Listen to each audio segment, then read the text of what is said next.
14 ফেব্রুয়ারি ভালোবাসা দিবস নিয়ে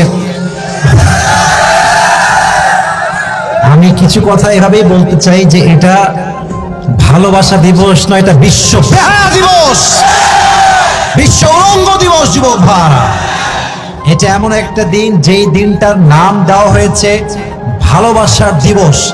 আমি বলবো এটা ভালোবাসার দিবস নয়, এটা নারীদের ইজ্জত বিলীন করার দিবস। এই দিনে হাজার হাজার মেয়ে তার সতীত্ব হারিয়ে ফেলে, হাজার হাজার মেয়ে বাসায় প্রেগনেন্ট হয়ে ফিরে আসে। অতএব আমি স্পষ্ট ভাষায় নরসিংদীর যুবকদেরকে বলতে চাই, ভালোবাসার দিবসে যারাই তোমার সামনে কাপাল হয়ে ঘুরে বেড়াবে, এদের কারো ভালোবাসা চুল পরিমাণ বরদাস্ত করা যাবে না। যেখানেই হারাম প্রেম দেখবা, সেখানেই সমস্ত শক্তি দিয়ে রুখে দেওয়ার তোমাকে চেষ্টা করতে হবে। আর 2 নাম্বার কথা, আমি আমার কলিজার টুকরা বোনদেরকে বলতে চাই, আপনি ভালোবাসার দিবসে বাড়ির গেটের বাহিরে পা রাখতে পারবেন না। আপনি একজন ভাই হিসেবে আপনার বোনকে, আপনি একজন বাবা হিসেবে আপনার মেয়েকে, আপনি একজন মা হিসেবে আপনার মেয়েকে একদম ওপেন ডিক্লেয়ার দিবেন, তুই মুসলমান ঘরের মেয়ে, আমি তোর বাবা, আমি নিজেও একজন মুসলমান 5 ওয়াক্ত নামাজি। আপনি একজন যুবক ভাই, আমার নিজেরও 2টা বোন আছে, আপনি বলবেন তুই আমার বোন, আমি তোর ভাই, আমিও মুসলমান, তুইও মুসলমান। তোর জন্য লাস্ট অ্যান্ড ফাইনাল ওয়ার্নিং হলো এরকম, যেই মেয়ে আমার বাড়ির থেকে বের হয়ে এই বেহায়া দিবসে উলঙ্গপনা করবে, নির্লজ্জ বেহায়ার মতো রাস্তাঘাটে ঘুরবে, তাকে আমি ত্যায্যপুত্র করতে বাধ্য হয়ে যাব। আপনি বলেন না বাসায় এরকম স্লোগান, বলেন না সম্পর্ক বিচ্ছিন্ন হয়ে যাবে। আমার বিশ্বাস ভালোবাসার দিবসে 90% মেয়ে বেহায়া করার সুযোগটা হারিয়ে ফেলবে। 3 নাম্বার কথা, মেয়েরা বলে কি যে আম্মা একটা স্পেশাল ক্লাস আছে, আমাকে যেতে হবে মা, খুবই আর্জেন্ট। আর মায়ের একটা সহজ সরল হয়তো বলে, যাও মা তুমি একটু ভালো করে ক্লাস করে এসো। আম্মা যাও,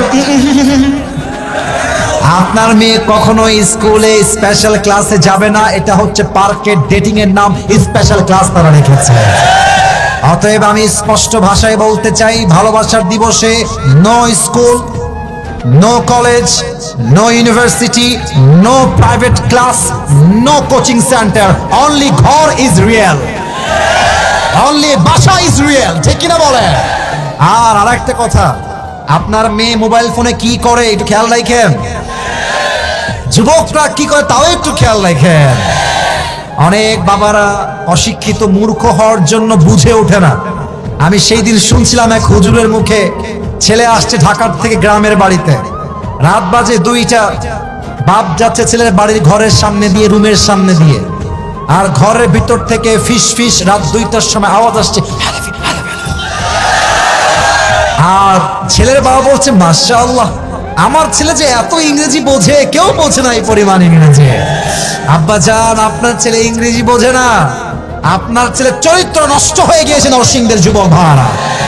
অতএব আমি বলবো আমার মাকে, আমি বলবো আমার বাবাকে, আমি বলবো আমার ভাইদেরকে, মনে রাখবা, তুমি যদি তোমার বাড়ির মেয়েকে, বোনকে কন্ট্রোল করতে না পারো, তোমার বোনও একদিন মাত্র 11 বছর বয়সের সুবার মতো বয়ফ্রেন্ডের হাত ধরে ভেগে পালিয়ে যাবে। অতএব স্পষ্ট ভাষা আমাদের, আমরা মুসলমান ঘরের সন্তান, ভালোবাসার দিবস পুরো বছরে একদিন ভালোবাসা, এটা মুসলমানদের কালচার নয়, এটা খ্রিস্টানদের কালচার, এটা মুসলমানরা পালন করতে পারে না। অতএব আমার ভালোবাসা পুরো জীবনের ভালোবাসা, আমি বছরে একদিন ভালোবাসি না, আমি আমার বউরের প্রত্যেকটা মুহূর্তে মুহূর্তে ভালোবাসি। অতএব আমার পুরো বছরে একদিন ভালোবাসা পালন করার কোনো দরকার নাই, আমার পুরো জীবনটাই তো ভালোবাসার দিবস। আল্লাহ আমাদের সবাইকে হারাম কালচার থেকে বেঁচে থাকার তৌফিক দান করুক, পড়েন সবাই আমিন। এই নরসিংদীতে এগুলো হয় নাকি বাবা? ছি ছি ছি ছি ছি ছি। আর কি যেন গজবের আরো দিবস আছে এর আগে, কিস ডে, হাগ ডে, নির্লজ্জতা ডে। যেই যুবক তোমার টাইমলাইনে পোস্ট করবে hug day, kiss day, chocolate day, ওকে সঙ্গে সঙ্গে টাইমলাইন থেকে ব্লক করে রেখে দিবা। আল্লাহ যুবকদেরকে বোঝার তৌফিক দান করুন, পড়েন সবাই আমিন।